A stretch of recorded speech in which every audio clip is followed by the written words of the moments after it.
உலகெங்கிலும் இருந்து இந்த நிகழ்வை பார்த்து கொண்டிருக்கின்ற சன் தொலைக்காட்சி நேயர்களுக்கு அன்பின் வணக்கம்.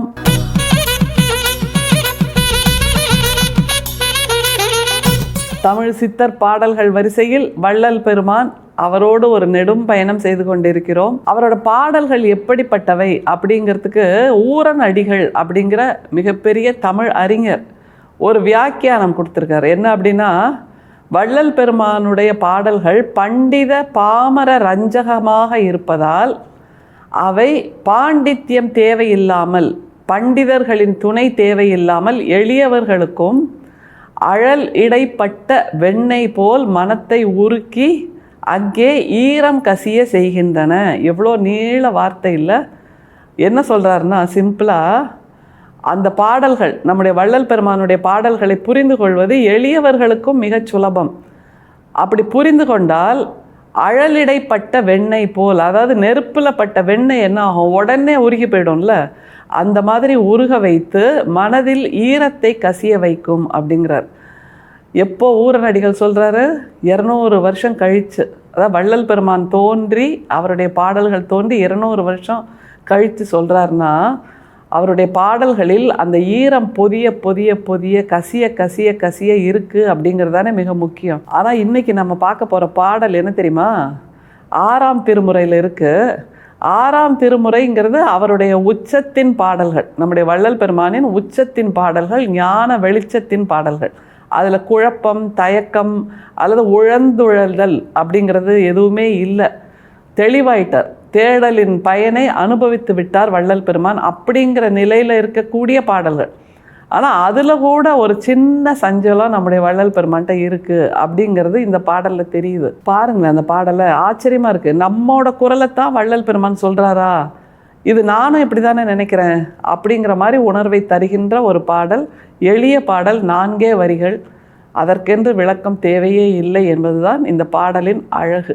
ஆற்றில் ஒரு காலம் அடங்கா சமுசார சேற்றில் ஒரு காலம் வைத்து தேய்கின்றேன், தோற்று மயர் பாகம் ஒரு வாழ்க்கை என்னும் பாலை வனத்துள் அருள் நீர் தாகமது கொண்டே தவிக்கின்றேன். 6ஆம் திருமுறையில் உள்ள பாடல்னு யாரா சொன்னா நம்புவாங்களா? ஏன்னா எல்லாம் கடந்த நிலையில் இருக்கக்கூடிய ஒரு நிலைப்பாடு 6ஆம் திருமுறையில் வள்ளல் பெருமானுக்கு வந்துடுச்சு. ஆனால் அப்போ கூட அவர் சொல்கிறார், ஆற்றில் ஒரு காலம் சேற்றில் ஒரு காலம், லௌகீக சேற்றில் ஒரு காலம் அப்படிங்கிறாரு. இந்த பதட்டம் நமக்கு இருக்குல்ல, நமக்கு இருக்கலாம். ஏன்னா நம்ம இன்னும் துவங்கவே இல்லை நம்மளுடைய பயணத்தை. இன்னமுமே உழன்றுக்கிட்டே இருக்கோம். இந்த பக்கம் ஓடுறது, அந்த பக்கம் ஓடுறது, அங்கே போகிறது, இங்கே போகிறது, இதை நம்புறது, அதை நம்புறது அப்படின்னு. இன்னமும் ஒரு தெளிவு வரவில்லை. குழப்பத்தின் சிக்கலிலேயே நாம் சிக்கி இருக்கிறோம். ஆனால் வள்ளல் பெருமான் அதை சொல்கிறார். அதுதான் ரொம்ப ஆச்சரியம். குழப்பங்களிலிருந்து விடுபடுதல் என்பது ஒரு மிக நீண்ட பயணம். தொடுவானம் மாதிரின்னு வச்சுக்கோங்களேன். தொடுவானத்தை இதோ போயாச்சு, இதோ தொட்டாச்சு, இதோ தொட்டாச்சுன்னு வந்தால் கூட அது நகர்ந்துக்கிட்டே போகும். அந்த மாதிரி நம்முடைய வள்ளல் பெருமானும் இதில் உணர்கிறார். அவரே உணரும்போது நாம் உணர வேண்டாமா? ஆற்றில் ஒரு காலம், லௌகீக சேற்றில் ஒரு காலம்னு நம்முடைய வள்ளல் பெருமான் சொல்கிறது அவருடைய குரல் மட்டுமல்ல, நம்முடைய குரலின் எதிரொலி தான். ஆற்றில் ஒரு காலம் அடங்கா சமுசார சேற்றில் ஒரு காலம் வைத்து தேய்கின்றேன். கடல் என்னைக்காவது அடங்குமா? இல்லை இல்லை. அது மாதிரி தான் சமுசார வாழ்க்கைங்கிறது, லௌகீக வாழ்க்கைங்கிறது மனிதனாக பிறந்து விட்டால் எல்லோருக்கும் அந்த வாழ்க்கை அமைந்துதான் தீரும்.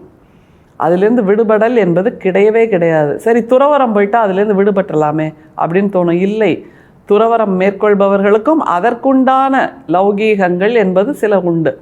எனவே எந்த நிலையிலும் நாம் அந்த லௌகீகத்திலிருந்து விடுபடவே முடியாதா அப்படிங்கிற ஒரு ஏக்கத்தை தான் நம்முடைய வள்ளல் பெருமான் இதில் சொல்கிறார். ஆற்றில் ஒரு காலம்னா இந்த வாழ்க்கை பயணம் என்கின்ற மிக நீண்ட ஆறு. எத்தனை பிறவிகள் எடுத்து நாம் இங்கே வந்து நிற்கிறோம். இந்த நொடியில், இந்த வேளையில், இந்த நாளில், இந்த வருடத்தில், இந்த பிறப்பில் நாம் இங்கே இருக்கிறோம் என்பது எத்தனை ஆற்று பயணம் இல்லை? அந்த மிக நீண்ட பயணம். அதைத்தான் ஆற்றில் ஒரு கால் அப்படிங்கிறாரு.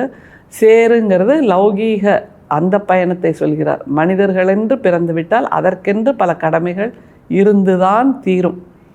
கடமையற்று இருப்பதன் பெயர் சும்மா இருத்தல் என்று, அந்த சும்மா இருத்தல் ஐடில் வாழ்க்கை என்று அர்த்தப்படும். எனவே இந்த புரிதலின்மை நம்மை வெளிச்சத்துக்கு கொண்டு வர வேண்டும். இந்த பாடலை கேட்ட பின்பு. ஆற்றில் ஒரு காலும் அடங்கா சமுசார சேற்றில் ஒரு காலும் வைத்து தேய்கின்றேன். தேய்கின்றேங்கிற வார்த்தை ரொம்ப முக்கியம். தேஞ்சு போகிறதுனா அப்படியே தேஞ்சு தேஞ்சு தேஞ்சு கடைசியில் ஒன்றும் இல்லாமல் ஆகுது. அப்போ நானும் அப்படி ஆயிட போகிறேனா அப்படிங்கிற பதைப்பு நம்முடைய வள்ளல் பெருமானிடம் இருக்கிறது. எப்போ நம்முடைய சத்திய ஞான சபையை உருவாக்கி சாலை சங்கம் சபை என்கின்ற தத்துவங்களை உருவாக்கி அணையா அடுப்பு என்கின்ற நிலையை உருவாக்கி அந்த பார்வதிபுரத்தில் வடலூரில் ஒரு மிகப்பெரிய தர்மசாலையை உருவாக்கி எல்லா மக்களும் அங்கே வந்து பசியாறலாம், எல்லா மக்களும் அங்கே வந்து மனதில் இருக்கின்ற அழுக்குகளை எல்லாம் இறக்கி வைக்கலாம், குழப்பங்களை எல்லாம் இறக்கி வைக்கலாம் என்று ஒரு மிகப்பெரிய அற்புதமான இடத்தை உருவாக்கிய பின்னும் அவர் சொல்கிறார் நான் தேய்கின்றேன் என்று. நாமெல்லாம் வெட்கி தலைகுனியணும் நிஜமாவே. ஏன்னா நம்ம இன்னும் எதையுமே பண்ணலையே அப்படிங்கிற ஒரு பதைப்பு இந்த 2வது வரியிலே நமக்கு வந்துடுச்சு இல்லை. அடுத்தது எப்படி நிறைவு செய்கிறார் பாருங்க. பாகமுறு வாழ்க்கை என்னும் பாலைவனத்துள் அருள் நீர் தாகமது கொண்டே தவிக்கின்றேன். இந்த வாழ்க்கைங்கிறது பாலைவனம் அப்படிங்கிறாரு. ஏன் பாலைவனம்னா வற்றி போயிருக்கு, அங்கே பசுமை வெளி இல்லை. ஏன் இல்லை? நம்முடைய வள்ளல் பெருமான் தொடர்ந்து சொல்கிறதா, இரக்கம் என்கின்ற ஈரம் அங்கே இல்லை, அன்பு என்கின்ற அந்த நீர் பரப்பு அங்கே இல்லை, அதனால் பாலைவனமாயிருக்கு. அவர்கிட்ட இருக்கிற அன்பு இன்னமும் போதலைங்கிறாரு, பாலைவனம்ங்கிறார் தன்னை. எப்படிப்பட்ட பேரன்பு கொண்டவர் நம்முடைய வள்ளல் பெருமான். அவரே தன்னை பாலைவனம் என்று அழைத்து கொள்ளும்போது நாமெல்லாம் வெறும் மணல் துகள் அப்படின்னு நிச்சயமாக சொல்லலாம். அந்த பாலைவனத்தில் இருக்கும்போது அவர் தாகம் கொண்டு அலையிறாராம். என்ன தாகம்? இன்னமும் அன்பாக இருக்க வேண்டும் என்கின்ற தாகம், இன்னமும் ஈரத்தோடு இருக்க வேண்டும், இன்னமும் கருணையோடு இருக்க வேண்டும். இதை தவிர வாழ்க்கைக்கு வேறு அர்த்தமே இல்லையே. அப்படிங்கும்போது எனக்கு இன்னமும் அந்த அமுதத்தை கொடு என்று வேண்டிக் கொள்கிறார். அவ்வளோதான் இந்த பாடல். நிச்சயமாக இதற்கென்று தனியாக வியாக்கியானங்கள், விளக்கங்கள், அர்த்தங்கள் எதுவுமே தேவையில்லை. போகிற போக்கில் சொலவடைகளாக நாம் சொல்லக்கூடிய வார்த்தைகளை வைத்து நம்முடைய வள்ளல் பெருமான் இந்த பாடலை கொடுத்திருக்கிறார். தினமும் நாமும் இந்த தடத்தில் பயணித்து தியானித்து நம்மை இன்னமும் சீர்தூக்கிக் கொள்ளலாம், சீர்பெருக்கிக் கொள்ளலாம், சீர் செய்து கொள்ளலாம். செய்ய வேண்டும். அதுதான் நாம் வள்ளல் பெருமானுக்கு செய்யக்கூடிய ஒற்றை கைமாறு செய்வோம்.